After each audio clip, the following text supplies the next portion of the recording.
one of my favorite film festivals, so it's always fun to be here. Excellent. Tell me why it's one of your favorites. Well, it's one of the first film festivals I ever went to, so it holds a very nostalgic, special place in my heart, but there's a really familial feeling here. It really feels like coming home every time I come. Okay, awesome. And tell me how you got connected again with Dave and just in doing another film together. Dave just called me up. We had worked together before, and he said, I have another movie, and I said, I'm on board. I didn't even need to read the script. Wow, there you go. And tell me about the dynamics with working with, a first-time actor like Goh. Goh is really, he's a total natural. He and I actually met first via Skype, and that's how we rehearsed. And then when we met in person, it was just, we were very comfortable with one another. He's such a good actor. Awesome. Okay, so now you're a regular with the film festivals. Tell me, in your own words, the importance of film festivals to you. Film festivals are really important because they help foster an audience for movies that might not necessarily be able to see the light of day. It's a miracle, I said earlier today in the panel, when a movie actually gets made. And so a lot of movies don't get to find an audience, so film festivals are really important to connect them, and that's the key. What's the point of making a film if nobody sees it? Oh, awesome. And so now Surrogate is finally showing tonight. Yes. Tell me, how do you hope that the audience will receive it? Well, I hope they really like it because we really had fun making it, and it's going to be out on video on demand November 1st, and then on DVD and streaming, and anywhere you want to be able to see it. Everyone will be able to watch it from the comfort of their home. Congratulations, guys, for another film here at the San Diego Asian Film Festival. Dave, to start with you, did you expect at all that you'd be having another award-winning film here? No. Yeah, you never know once you finish a movie if you're ever going to get to make one again, so it's always good to enjoy it while it lasts. Awesome. How do you feel about being in San Diego again? I love San Diego. Anything else about the film festival in particular? Well said. There's just so many good movies playing, and I had lunch at Sansai Grill down the street today, and it was incredible. I love it here. Awesome. So as another filmmaker here at SDAFF, tell me how you feel about other filmmakers and other films, and why you're excited to see others. Well, I love other filmmakers and other films. It's always more interesting to watch somebody else's film than watch your own, so in that spirit, I usually like watching other people's movies at film festivals. Boy, I'm really bombing this. You're good, you're totally good. Chad, tell me how your experience with the film and just connecting with the rest of the cast and crew. It was outstanding. We had fun making it. I think the great part is reliving it with the interviews and kind of like remembering some of the the highlights of the film itself. I think it was kind of a bonding experience, at least for me, to get to know these guys, and it was fun working with them. So yeah. Very cool. And now, Goh, I really am interested that you play yourself in this film. Yeah. Was it weird that you had to play yourself, or instead of being on camera, what was the situation? Sure. Yeah, it was a little weird, but it's kind of like, I guess the analogy would be like Larry David. He plays a version of himself. So yeah, it's kind of a mishmash between me and Dave. Okay. And tell me a little bit about how your guys' relationship started and how you feel about that. So we met at the San Francisco Asian Film Festival, and he had heard of my work, and I had just seen his film, and we kind of had a mutual appreciation society going, and yeah. Awesome. And so you play guitar in real life. Mm-hmm. Was it just natural for you? How was it trying to teach him on film? Oh, it was a nightmare. He didn't practice, but it's okay, Yeah, you got to practice more, man. Yeah, Your D chord needs more work, but. So now it's finally showing here tonight. How do you hope people will receive the film tonight? I hope they have a good time, and I hope they can relate to it, and yeah. Very cool. Lynn, just going back to you, I know you asked you this before, but again, just working with Dave and some of the similar people, just tell me how that felt to you. It's always like, I compare it to putting on a comfy pair of jeans. It's like, it feels like it's nice. Awesome. Again, congratulations, guys. Enjoy the screening tonight, and you guys will have fun with it. Thank you. Thank you very much. All right. Congratulations on winning Grand Jury Award last night. One of the things that Dave said in your acceptance speech was that comedies almost never win awards. But I think that this film has more than that. It has a lot of heart and soul. Don't you guys agree? Yeah. So I know you guys are burning with questions, so get your questions ready. But I just had a few to ask to start out. Dave, can you tell us the story about how you met Goh, and what was it about Goh that struck you so much that you just had to make a movie about him? I met Goh at a party in 2009. Neither of us were talking to anybody else. We were both just kind of sitting in opposite corners of the room. And I actually already knew his music at that time, but I never met him in person. So seeing as how we both seemed to have nothing to do, I went up to him and was like, "Hey, you're Goh Nakamura, right?" And he got really defensive or a little scared. It's like, "How do you know my name, man?" And I said, "No, I've heard your music." And he said, "Yeah, where?" And I was trying to I think I read about it on a blog. "Yeah, what blog did you read about it on?" And anyway, things got a little better from there. And then over the next 6 months, he was touring with his latest album, and I was touring with my last film called White on Rice that I played here that year in 2009. And we just kept running into each other all over the place. And there was just something about him that even though he'd never acted before, I thought that he could carry a movie by himself. And so I kind of started thinking up some ideas for this film, and then we ended up writing the script together. Was anyone else here 2 years ago when we played White on Rice? Yeah. Raise your hand. Okay. Can you tell us about what was different about making this film versus White on Rice? Well, White on Rice was a lot of fun to make. It also this movie cost roughly about 3 or 4% of the budget of White on Rice, and White on Rice was a really big project, and from beginning to end, from making it and getting it distributed and everything, it was around 3 years, and by the end of it, I really wanted to find a way to work smaller and also just to be able to. I guess I'll put it this way: every step of the process in making a big-ish, because White on Rice wasn't even that big, but it was big for an independent film. Every step of the process cost money, and I wanted to do something where every single step I was taking, even if I had no money in the bank, it wouldn't stop me from moving forward with the film. And so I came up with just a different way of working, I guess. And luckily, Lynn followed me. We worked together on White on Rice, and a lot of the other cast members from here were from there as well. And luckily, I think we had a good time doing it this way. Can you talk about how the budget affected some of your stylistic choices, and maybe how you simplified to make it budget? Well, I mean, I love black and white films. I love shooting in black and white, but to be honest, it was also sort of a budgetary decision on this movie because we didn't actually have any movie lights or anything on this, and so in order to not have to worry about color temperature or anything like that, we didn't have a production designer or a wardrobe person or anything like that, and when you're only working in 2 colors, it tends to simplify things greatly and make things move faster, and so we shot the whole thing in 15 days, whereas before, as opposed to White on Rice's 35 days. So. And you were on the road the whole time, and you're using your car. Yeah, Goh's car in the movie is actually my car. The 3 of us, basically, over the course of making the movie, we're basically taking a road trip from LA all the way to Seattle, driving each other bonkers the whole way up.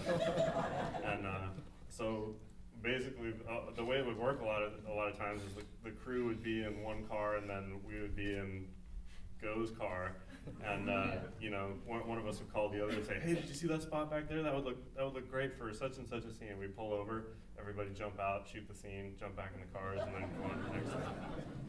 Question for Goh. Goh, this is your acting debut. I mean, what did it feel like to be the star, lead film, and play yourself? And tell them about the award you won earlier this year. Well, first of all, acting, the idea of it was kind of terrifying, but then again, it was easy when working with Lynn and Chad and Perry. So luckily he surrounded me with real actors. That helped a lot. And earlier this year, I won a special mention for acting at the Dallas International Film Festival, and it was presented by Peter Fonda. So that was really surreal. I wasn't there to get it though. I was watching it on a laptop with my mom. My mom was freaking out more. But, yeah, it was cool. Very honored. Question for Lynn. Lynn, this is the second project you worked on with Dave. What is it like working on his movies, and is it refreshing to get this kind of role compared to maybe other roles that you typically audition for? And yeah, this was my second project with Dave as a director. I've since worked with him on 4 total. One where he was an actor with me on an upcoming movie, and then we just finished the sequel to this. Did I just give a spoiler alert? No, that's fine. Okay. So, the first time I had worked with him, I didn't know him at all, and I didn't really know what to expect, and we were shooting White on Rice on location in Salt Lake City, and I just knew right away just how talented he was. I mean, he was a lot younger than me, and I didn't know what to expect from this kid, but he really brought it and showed just how talented he was, that when he approached me to do this, I didn't even need to read the script. I already knew I wanted to do it.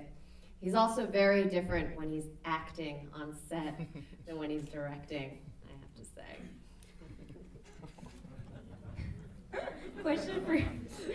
Question for Chad. Chad, I love your T-shirt. I don't know if anyone saw. Stand up. I What does it say? Never. I got this in my bag, so I thought I should wear it. What does it say? It says, never leave your wingman. Aw. And I love your Christopher Walken impersonation. Was that your idea, or did Dave ask you to do that? No, I brought him on set with me that day. He's in my pocket with me wherever I go. No, it was funny, Dave. I don't know, I think I sorry, you wanted me to do it. No, what I did was we were trying to make it more, deep. And so what I did was I thought, where would I go? What actor would really bring out the color in the scene?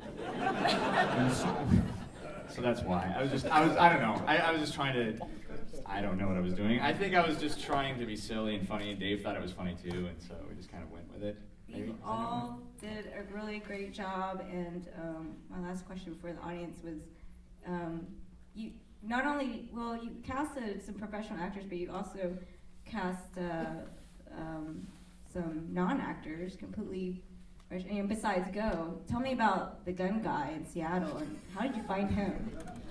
Oh man, the gun guy.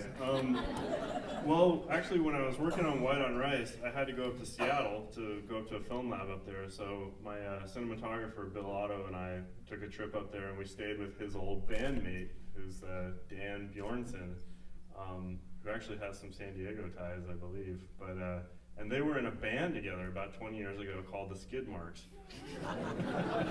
And pretty much when I came in the door, the first thing he did was bring out his gun collection, which was very extensive.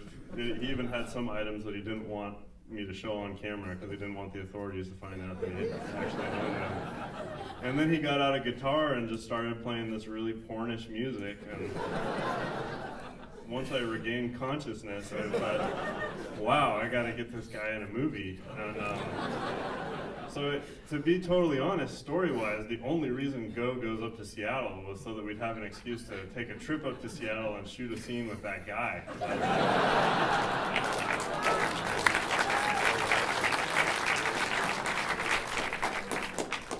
Any questions from the audience? Yes, Anthony. Okay, this is for Dave, Goh, Lynn, and Chad.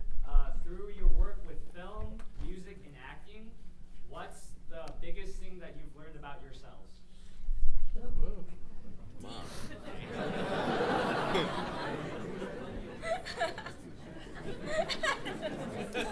Why am I starting? That's something I learned with this film was that you don't need a big budget in order to make something very quality and to have it be fulfilling to create. That's really good. Oh, thank you. Okay, thank you very much. Tough that. learn.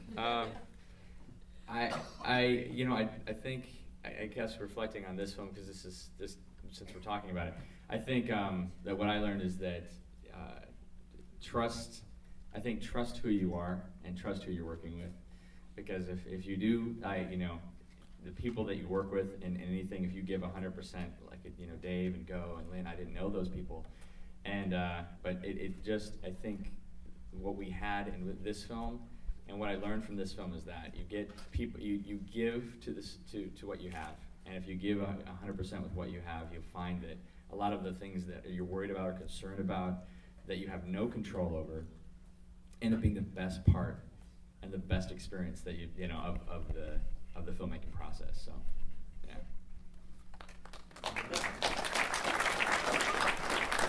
I think the biggest thing I've learned is that I'm incapable of giving sincere answers in Q&As. I don't have anything profound to say, but You're gonna sing later, so. sure, I'll do it in a song later. Yes, in the hat. Hey, first, congratulations, great film. Thank you. This is a question for all of you, and the first one is, how much improv did you guys do? And one for Chad there. Did you and Chen really hit it off? Did we hit it off? I wish I could have gotten to know more Perry. He was just on the set that one, was it that one day? Was this the one? Yeah. I've met Perry a couple times. He's a really neat guy. I really look forward to what you guys, Yes Sir, We're Open. I really look forward to seeing that.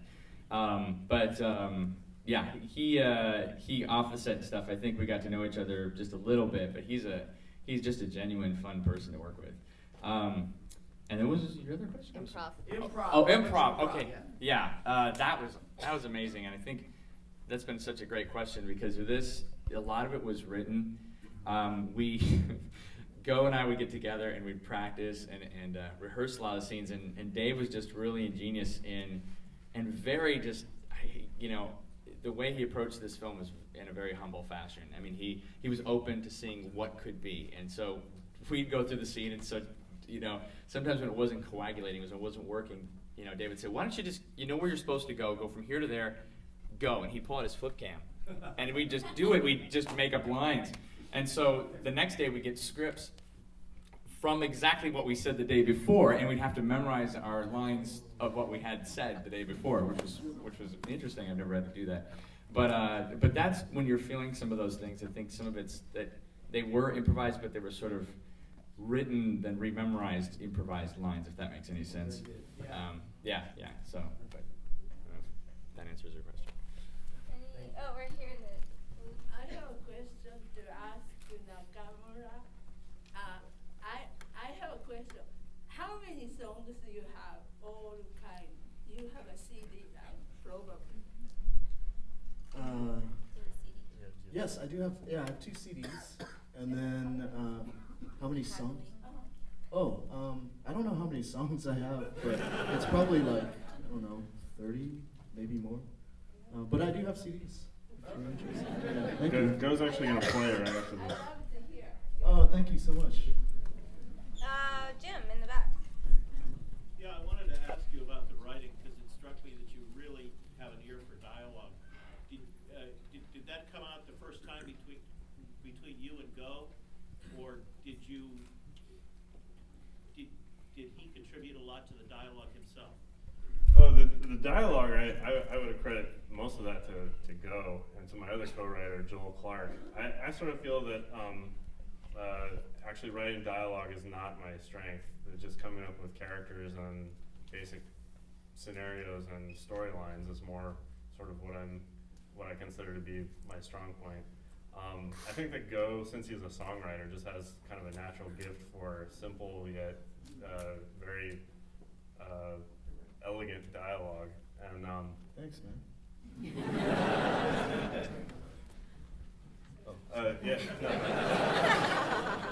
No, I really mean it. And so it really was kind of a process of, we wrote a first draft of the script and then we just kept rewriting and rewriting and rewriting. And even during the shoot, we were rewriting and, sending everybody new pages every night.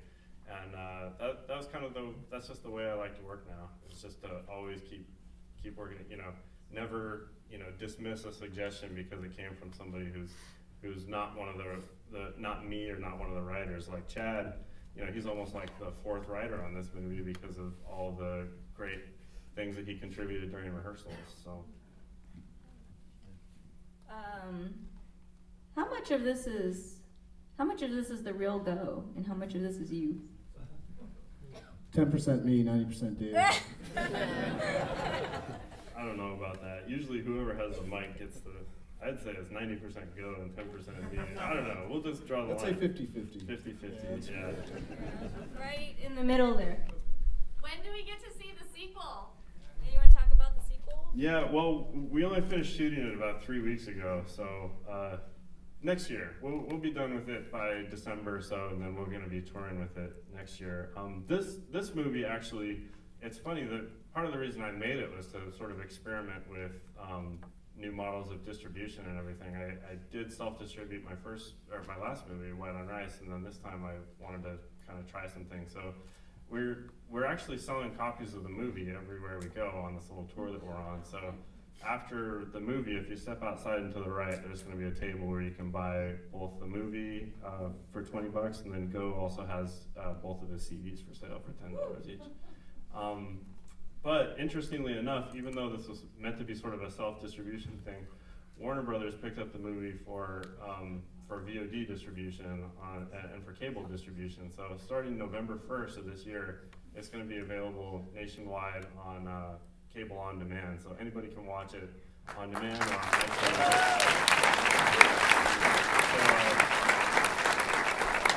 So please let your friends know if you like the movie to check it out, and then hopefully we'll be back next year with the sequel, as long as it doesn't turn out horrible. Would you guys come back to see the sequel here next year?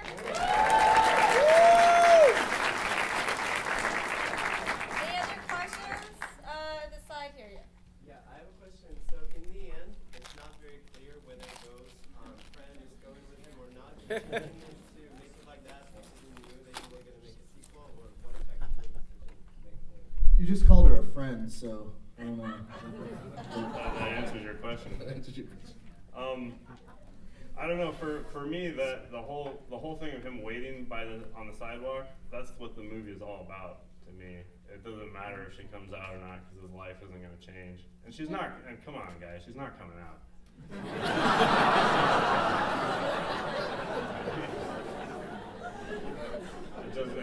I felt like having her. We shot him driving away, but we never shot her coming out of the house because it just felt like it would just be totally false.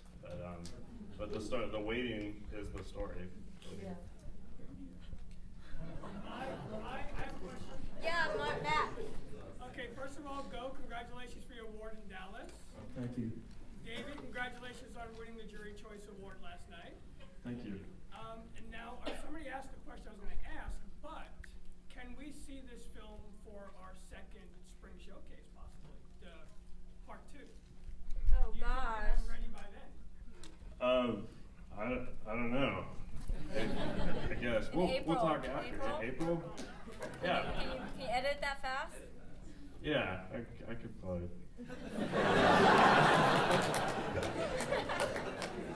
Pressure's on, dude. Any other questions over here? Yes, in the back there. I want to know about the happy face. Yeah. Oh, yeah. It's just something Dave does. You have to be embarrassed, dude. So. Goh's actually got it right. No, I don't. I didn't have time. Shoot, we had it all planned out. He was going to draw that on. As soon as somebody asked that, he was going to stand up and whip his shirt up. I didn't have time. It was going to be awesome, but he didn't. The best way to explain that is kind of like a girl not shaving her legs before a date. Does that make sense? It doesn't go too far. Make sure that things don't go too far. That doesn't. I always try to explain it, but I get more sort of confused murmurs than I think we got to go back to we used to just blame it on Joel, Joel, yeah, the that's third all writer. Joel's Like, fault. we don't know what that means, but even if you didn't understand it, did you think it was interesting?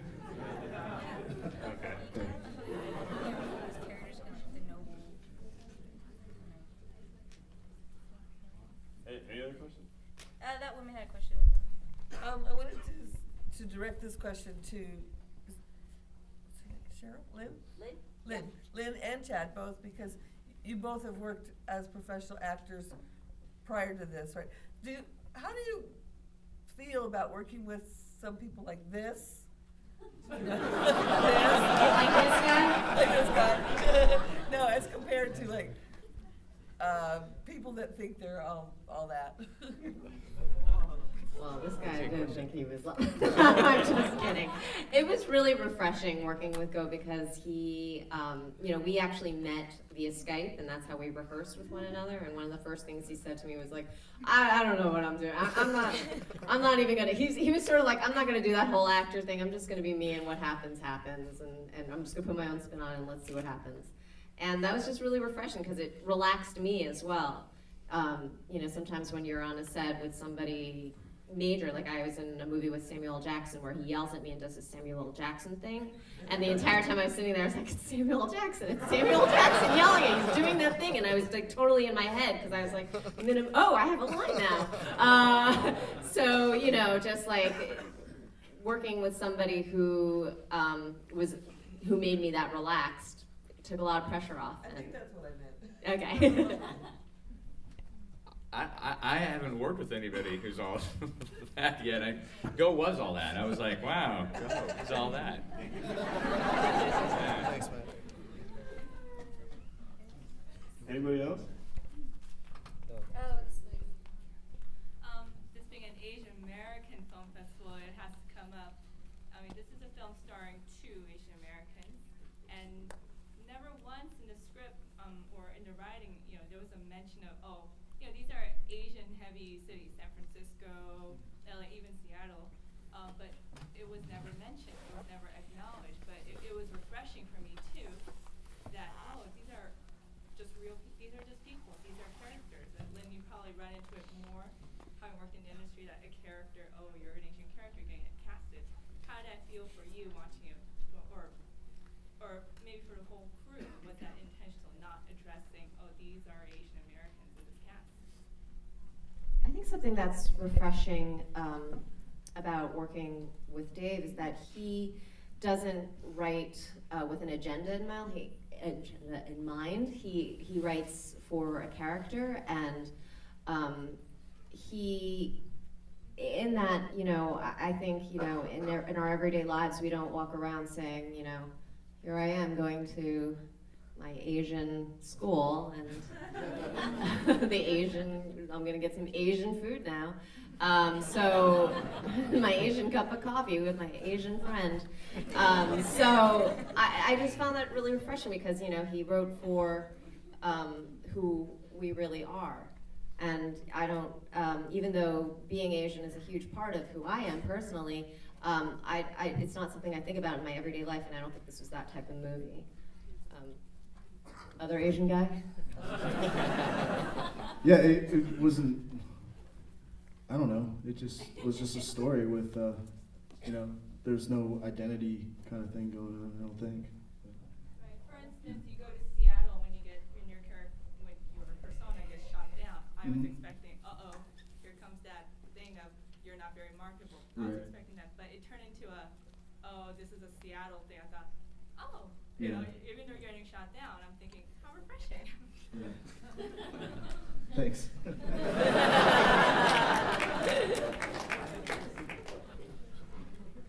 Last question before we turn it over to Goh. Can you tell people how to get that ringtone? It's on iTunes, but it's only available on the iPhone. So you have to go into your iPhone and go into the iTunes store and look up Aw Yeah, AWYEAH, and Michael Aki, AKI, is the performer. Dave was gracious enough to donate copies of White on Rice for you guys. So 40 of you, if you look under your seat, have won a copy. So if you got something, then take it to the will call desk near the front door in the lobby. Wow. So we're gonna move. It's like the Ellen show.